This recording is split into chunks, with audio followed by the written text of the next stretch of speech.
Okay, thank you so much to Vntm for another episode here on Mixed Talks. Thank you so much, Vntm, for being Yeah, here. thanks for having me. Really excited to talk, Nice. have some fun. Okay, so starting out from your journey, when did you start making music and moving to techno? I think I started making music somewhere in high school. I first started DJing at like a local clubhouse.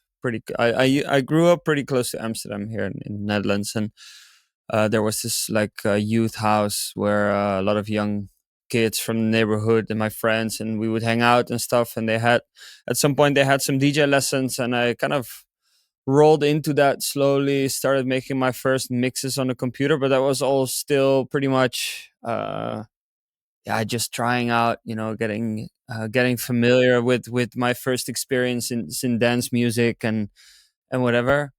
But when I was 19, I started a music production school, Herman Brood Academy here in the Netherlands, and yeah, did a bachelor degree for 3 years, graduated, and actually that's when I moved into techno. So that's kind of 2016. I made my first techno track, and I think 2017 was at the end of 2017 was like my debut release, and that's when things started kicking off.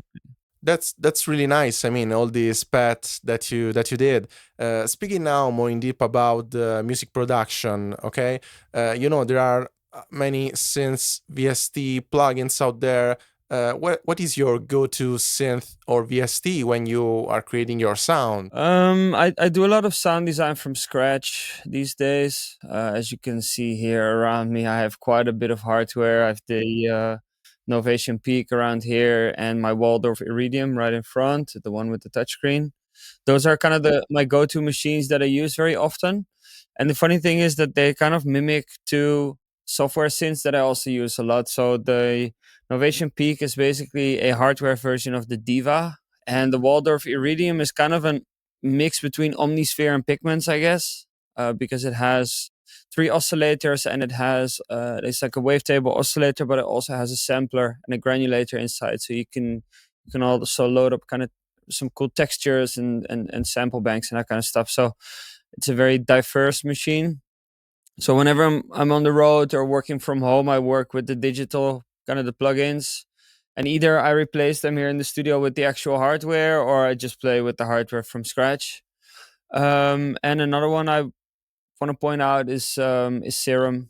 Um, it's very often regarded like more of a kind of a digital tool. It sounds pretty like a lot of people think it's very dubstep or drum and bass kind of thing, but you can make so much cool stuff with it, and it's super fast to program. So I really like that one. Okay, wow, this is very cool. I mean, so you mentioned that you do some sound design, some tweaks. How do you build the mood or atmosphere of a techno track from the beginning? Very often for me, it starts with a bit of a background texture, more of like an Okay, underlying type of mood. So not really like full chords or full spectrum already, but just something that creates a bit of mystery or creates a bit of an atmosphere. Could be like a real life recording with like a single tone, or maybe some modulation stuff already going on with some cool reverb. So you get a bit of that mysterious glow that I think you will find in a lot of my music. um and usually when I create those textures or those pads and things, then from there on it kind of flows pretty naturally into maybe some beats already, or I'll create leads and pads first. Depends a bit on my approach and also the okay. kind of, yeah, end goal I have in mind. If I really want to go rolling and more techno-y, then I kind of need to start with something like a beat or a bass line. But if I want to go full melodic, I really need to start with the melody. Otherwise, I can't do it anymore. It's like if I have a full kick and everything is it's too decided already. Like it's too defined. And if I then try to make a melody, often the melodies don't work so much anymore. So it's I need to from the beginning. I need to make a solid plan already, and then decide where I go. Okay. So you have already a vision from the beginning. How do you balance the relationship between a kick and bass to get a solid low end for your tracks? I make, yeah, almost all of my kicks just myself with the Punchbox plugin. It's such a nice tool to make kick drums that are also in the key of the track, or at least in the root note, or I pick something that's in the scale. And then you can really tweak the curve and the velocity, and you can really fine tune the kick and place it in the mix where you want it to be. And then there's a whole lot of distortions and things that I use to get a bit of character in that kick. And then I start making rumbles, bass lines, and it depends a little bit on the style of the track how I get to that low end. Sometimes the low end also comes from something like a field Okay. recording, or a just a bit of a sample. Basically, any sample that carries low frequencies, you can make a bass line out of. And then it's just tweaking and mixing and tweaking, and I spend a lot of time on those low ends. That's really really good. I mean, so you mentioned that you also do some sound design, some tweaking, and do you also use presets? You mentioned also samples. Yeah, I do use quite a bit of samples just from Splice. Even though I want to get rid of Splice, I just want to download a bunch of packets because I have still like 4,000 credits left, and I think they doubled their price in the recent year. And I was like, maybe just download a few good packs that I like and just collect some different samples. And I have so many machines around here. So sometimes, using a sample is kind of the easy way out. It's something that I can very quickly do. But at the same time, I have everything here to create those samples that the sample creators created. So it's, yeah, there's no shortcomings here in the studio. So, I'd rather focus on making everything originally. For example, in Splice, you see a lot of these drum packs, and it's just a 909 head, and it's just another 909 head. And I'm like, yeah, I can just grab either the analog rhythm that I have here, or I grab like a 909 kind of sample pack, or Yeah. maybe like just the basic Ableton 909 anyway. Um, so yeah, it's kind of, the Splice. There's also a lot of crap on Splice, and I kind of want to get rid of that and just yeah, do more of it myself. Okay, that's super nice. Speaking about the fact when you have a solid track that maybe you're already done in the music production session, how do you manage the elements in a mix to keep everything clear and powerful? I usually try to divide the track into kind of small blocks in terms of the stereo field, so the width of the track, and then there's the depth, or stuff that's really upfront and stuff that's more, placed further away from you. You can do that either by volume, but you can also do it with a bit of reverb, so you can push things a little bit more into the back, and you can create the dynamic, um, yeah, between sounds that really need your attention and sounds that are more for atmosphere and kind of background. So I first try to determine which of these sounds that I'm using, or which of these sounds that I'm mixing, should have the lead role. So which one do I prioritize? And then, of course, there is the function of the track. I mean, I think techno is one of the most functional genres there is. All of it is, or at least in my case, all of it is tailored towards making it work on a dance floor. So you have to combine kick, bass, and all of those elements, but ultimately it's not just a listening experience at home. It needs to function in a club, and there are some certain parameters and certain things that I keep in mind. So the length of the kick, the decay of the bass line, all of those things, to make sure there is a bit of a room inside a venue for the kick to breathe after it hit. um, all of those kind of things, they make up a mix down for me. And then there's the frequency spectrum, so filling like from 0 hertz to like Yeah. 20k hertz. I mean, obviously there's a bit of a more narrow range, but and then the placement of those sounds within that range. But I first start Okay. with prioritization. So first, like, what should be up front, what should be taking the lead, and what should be supportive on the back. Then stereo, and then frequency balance. It's kind of the other way around that I think a lot of people work. But for me, Okay. this way I can make decisions based on that lead sound, on the one that should shine. Um, Okay. so it helps me in decision making, basically. Okay, okay, that's really, really nice. So you have already a general vision how the elements are divided in a full mix for a track. And do you have also any go-to effects chains or mixing techniques that you always use? Yeah, I think there are quite a few chains that I've made that I just save up as like an effect rack in Ableton. Some of them are like very advanced with macro controls and all kinds of knobs that make it do cool things. And sometimes it's just a combination of two or three small effects that I just, where I like the effect and I just, swap it in. But to me, kind of the fun in production is also throwing a sound that you've just created, throwing it into an effect and seeing what happens, and kind of manipulating those effects or anticipating those effect tails, and then taking stuff from there, resampling it, and playing with that audio. That's also kind of a thing that I like a lot.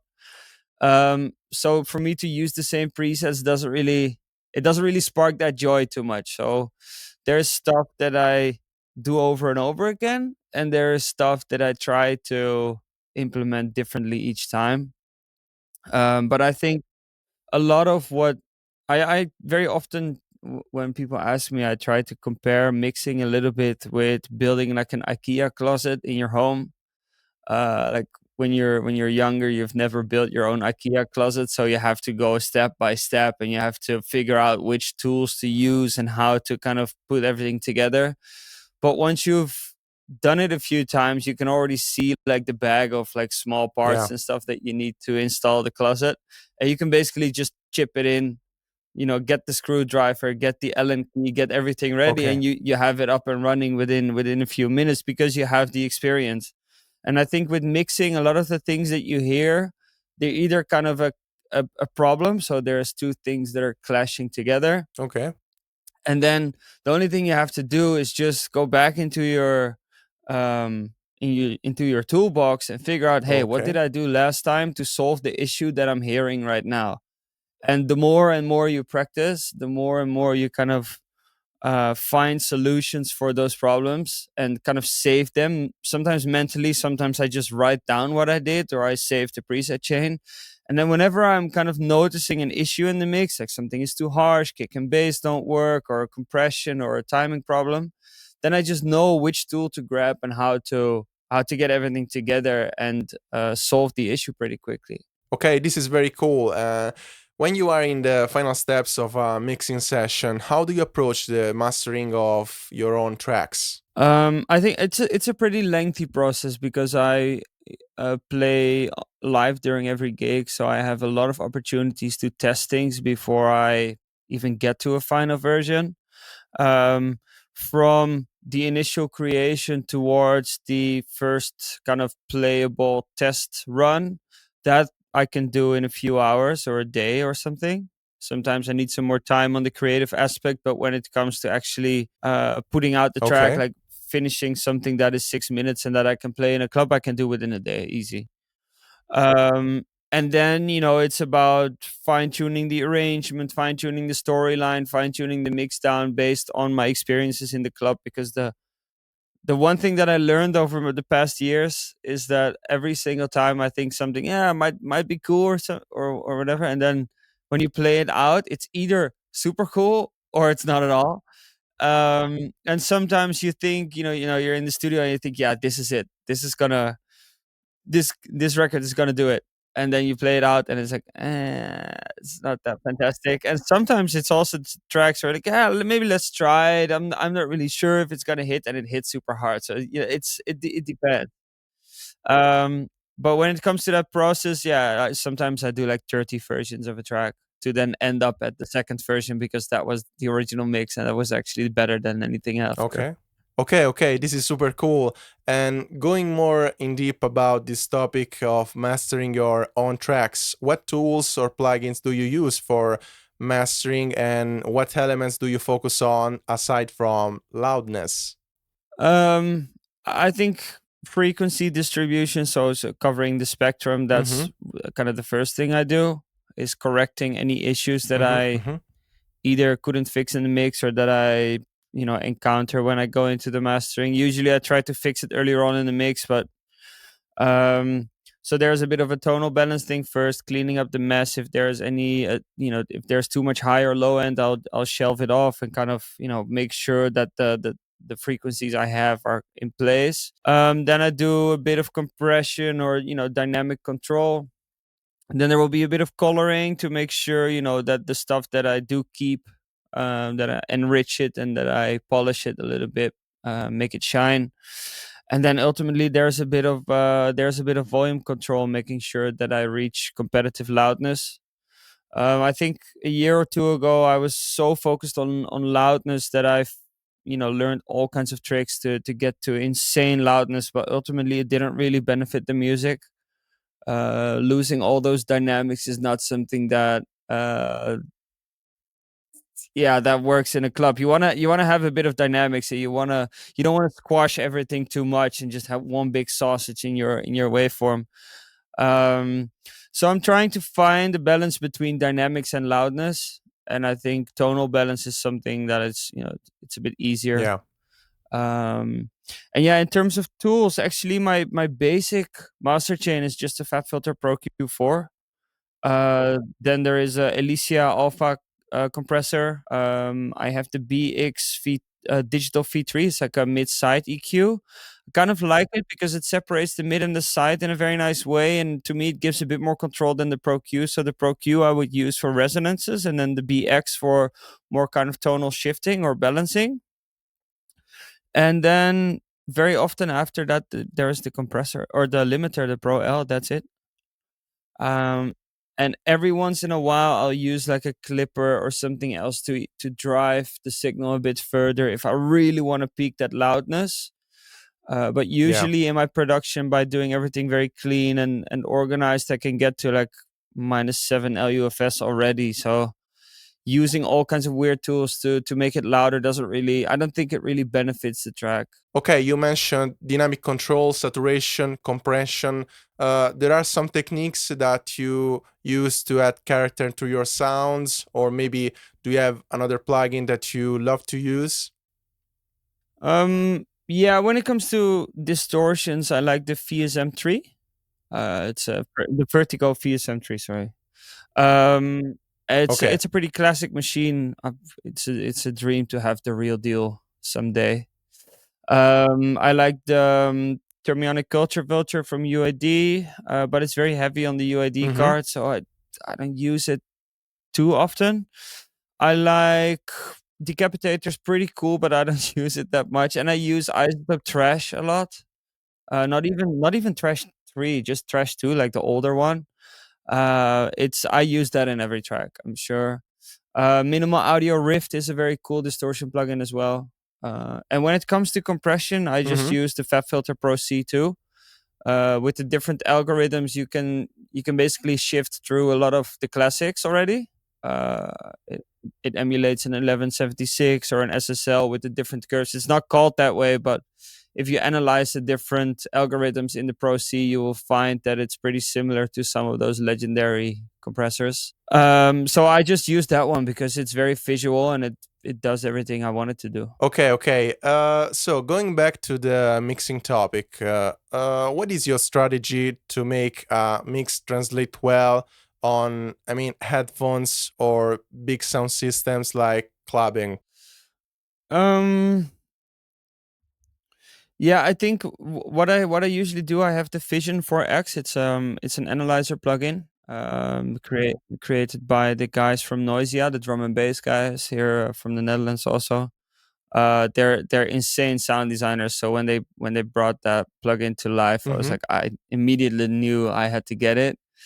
In there, you can select a reference curve, or you can create your own reference curves based on a few records that you like. And I've just selected like my basically 10 to 15 favorite tracks in a certain category. So that could be like more hypnotic Okay. techno or more driving peak time stuff, or the Mm-hmm. more melodic based tracks. And I have three different curves that I have in the visualizer and that I can adjust my work to. And instead of using very small frequency bands, I use pretty wide frequency bands, so like 8 bands over the total frequency range.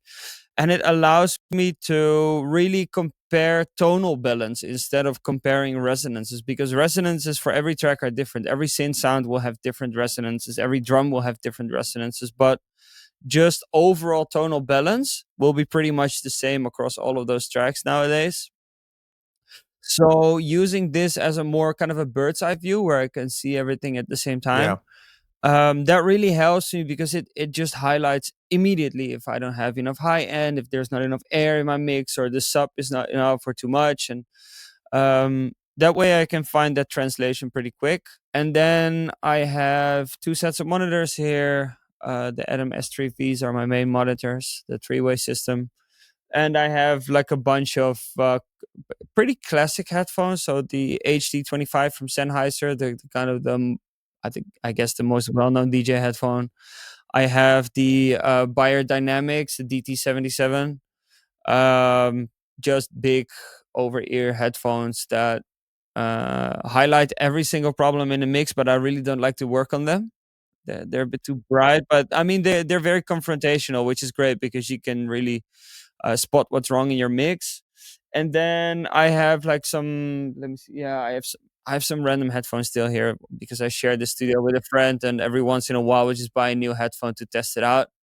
And then I also have just more Yeah. consumer type of headphones, so Apple earbuds, like the wireless ones, and I have the Apple headphone, the bigger one. And those allow me to also get into the head of the kind of the consumer of the music. So just the general crowd, they will probably listen on Apple AirPods or something similar from a different brand. So I always double check my mixes on those to make sure that Mm-hmm. that it doesn't only sound good in my kind of higher quality reference, but it actually sounds good where it's gonna land on people's Spotify or people's streaming platforms and stuff. And there is of course the famous car test, but I don't have a car. So every once in a while I get like one of these like rental cars from Sixt or whatever, and I'll just play the music very Mm-hmm. loud at the parking lot, and then I'll get out again and without even driving the car. It's pretty fun. Okay, okay. I was on tips and tricks. Speaking about the vision industry perspectives, what do you think about the electronic music scene in Amsterdam compared to the rest of the world? I mean, I think Amsterdam is such a creative hotspot Mm-hmm. at the moment. There is very strong underground currents with underground raves, that even illegal raves and stuff. But there's also the most high quality, huge room events, like things like Awakenings or Loveland and Digital, like really well produced huge venues. And then we have a very strong club scene as well. That in the Okay. Netherlands, people really like to put things into boxes and really try to corner people into like, hey, yeah, you're that guy or you're that guy, you play that kind of Okay. music. Mm-hmm. And I sometimes would like to see a little bit more of like a cross contamination between those little worlds, because I think we're all, I mean, we have similar things in mind. We're here for the same reasons, at least a big part of us are. And I would like to see a bit more openness to creating bridges between those things, instead of being against each other. Try to work together Mm-hmm. on lineups or figure out journeys between those sounds, because they're quite compatible, I would say. Um, but yeah, I think all in all, the Amsterdam scene is pretty healthy and it's doing great. Cool, Amazon. Speaking about live performance, which live sets stand out the most for you, especially at Tomorrowland? And which festival would you love to play next? Um, I think I've played quite a few of those very big Mm-hmm. stages. I've done Awakening 7 times. I've done Tomorrowland, as you mentioned already, and all of Mm-hmm. those hold a very special place. But at the same time, those huge stages don't really allow for a lot of improvisation, because you want everything to go perfect, and there's so many people in such a room that if you play on the people in the front left, then maybe the people in the front right, will not feel that vibe. So you have to play a bit more on edge with everyone. Mm-hmm. You have to kind of, just set a direction, and or at least that's the way I feel. You kind of have to just set a direction, believe in yourself, and present your work in the best way. Whereas in a club setting where it's more intimate and where people are closer to you, where you can see and feel more, I think that's where you can really build stories from scratch and really navigate through all of the emotions that you can feed off from the room. And that's why I think some of those club gigs are even more memorable than those big ones, because I think they're more vulnerable and more personal, at least to me they are. And also my own event, Mindscape, we've had some fantastic nights at Lo-Fi that I hold very dear to me. And I'm going to release one of the sets very soon so people can hear how I kind of navigate through all of those different emotions as I just explained. Super cool. What setup do you like to use when you are performing in a live set? So I don't think you can see it, but up here I have a Xone Oh, 96 mixer. okay. Uh, Maybe. yeah, don't worry. Yeah, you don't have to put it in the image. Like it's just a Xone 96 mixer basically. And I have two Xone K2 controllers, so they control the MIDI part of my live set. Then I use an iPad with an application Okay. called Touchable Pro. It's a fantastic app that allows you to have a visual with all the MIDI patterns and all the MIDI kind of things that you're programming. So the iPad really allows me to kind of have a summarization of everything that's going on, because you can create your own interface with small parts from Ableton and you can build your own kind of control deck, which is very nice because on the laptop screen, you sometimes cannot really see all the details because there's too much. And on the iPad, I can really summarize the things that I need on stage and take away the things that I don't need. Yeah.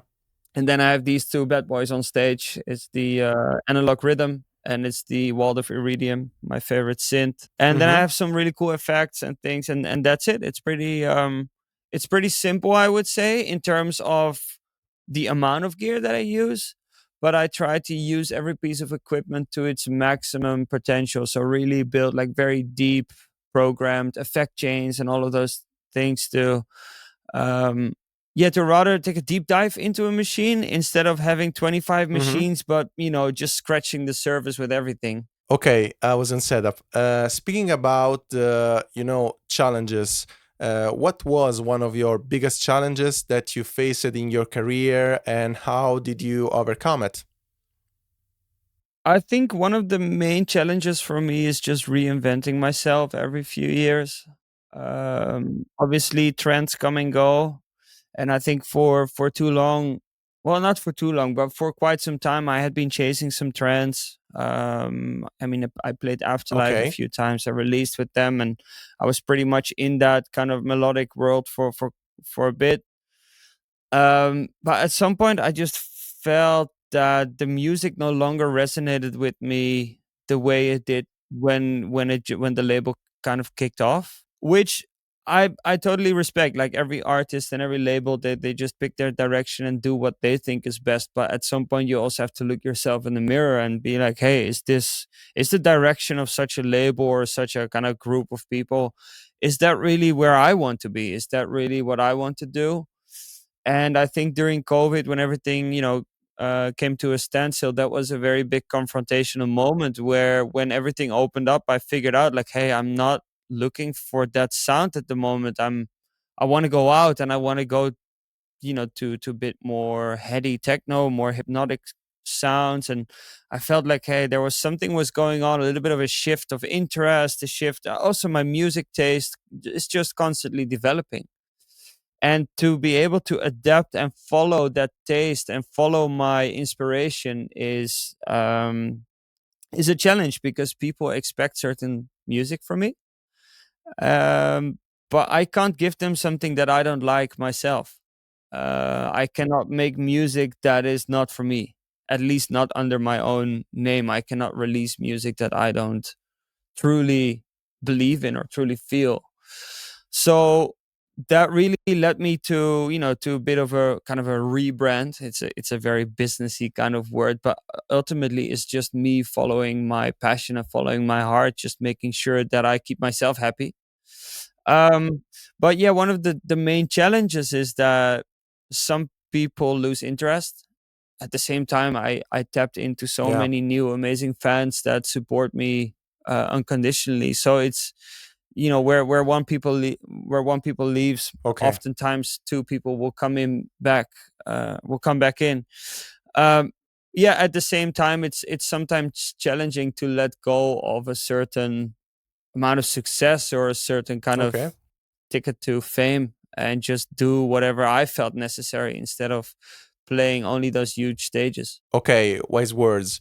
So you faced all these kind of challenges, and how should a producer approach a label and handling with rejection?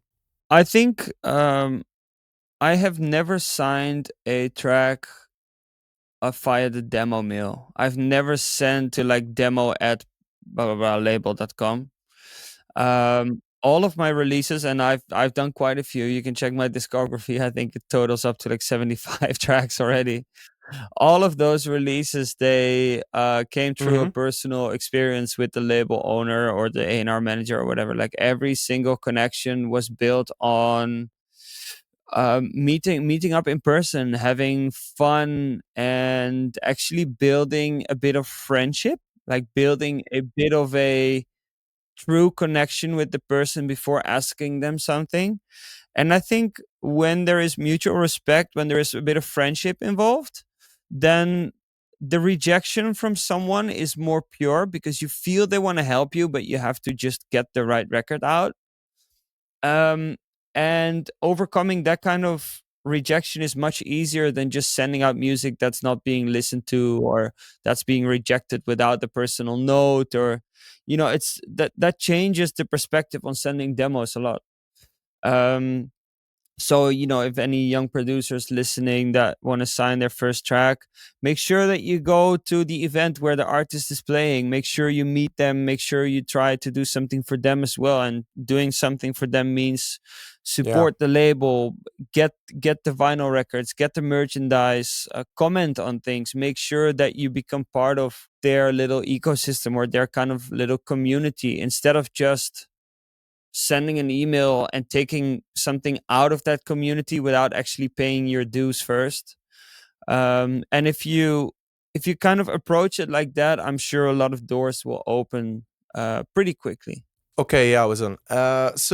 Which artists outside of techno have shaped your sound or creative vision? I think Oliver Arnold and um, and Niels Fram, they did this online Hmm. session. It's called Trance Friends. It has nothing to do with the genre trance, but it's like a Okay. neoclassical video on YouTube. You should check it out. It's just them. Yeah, Yeah, it's I just will. them listening and playing music simultaneously together without planning anything. So just one of them just goes behind the piano, starts playing a little riff or some chords and stuff, and then the other one just grabs a synthesizer and starts improvising on top, and they just record the whole thing all the time. And they have released a few outtakes, obviously the best parts, but still you can feel like that musical connection, and you can really feel their improvisation skills and them feeding off each other.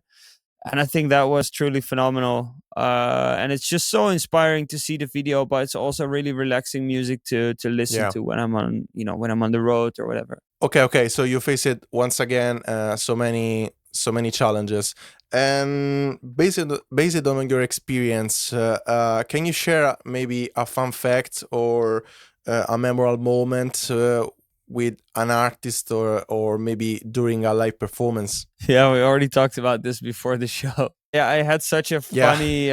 funny interaction with Victor Ruiz. He's a Brazilian producer, amazing guy. So Victor, if you're listening, Wow. thanks. At some point before I started making my own kicks from scratch, I used to sample a few kicks here and there, or like take the low end or the punch or some part of a kick drum from someone else. So I watched some videos on YouTube. At the time, I was a big Victor fan, or the music that he put out was pretty influential to me. So I kind of sampled one of his kick drums, and that track got released on Pon Pot's label and on Second State, and he started playing that track.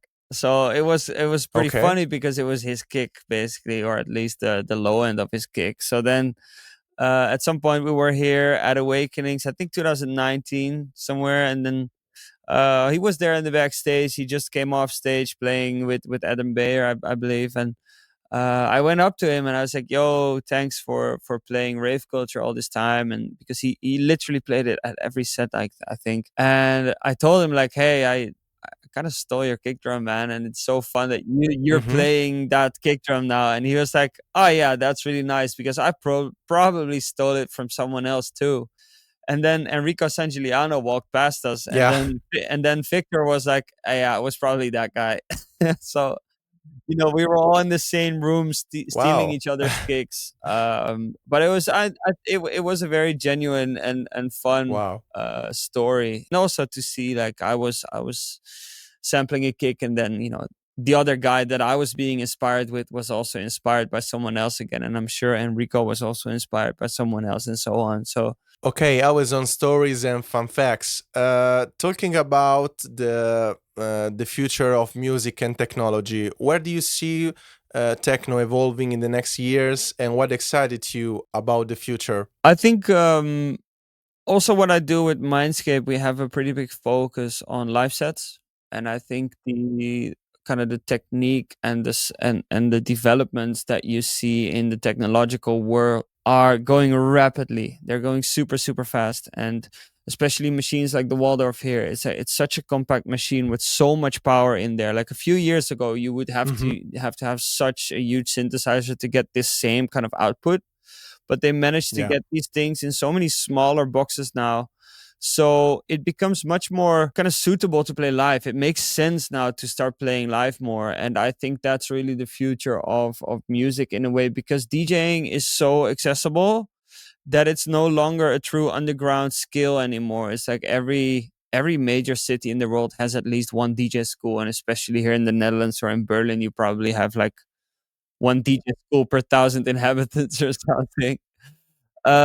So I think with kind of the degrading of the true art of DJing, I mean, there are still some fantastic DJs with amazing skill, but the general uh, skill for DJing has just degraded a bit because it's so accessible and easy with the current technical developments. And I think that's why people are going to look for something more advanced. They're going to look for something a little bit more technical or a bit more heady and more yeah, skillful in a way, which to me that would be performing live. Okay. And when it comes to the actual music, so not just only the way of performing, I think the role of AI is going to be bigger than it is right now.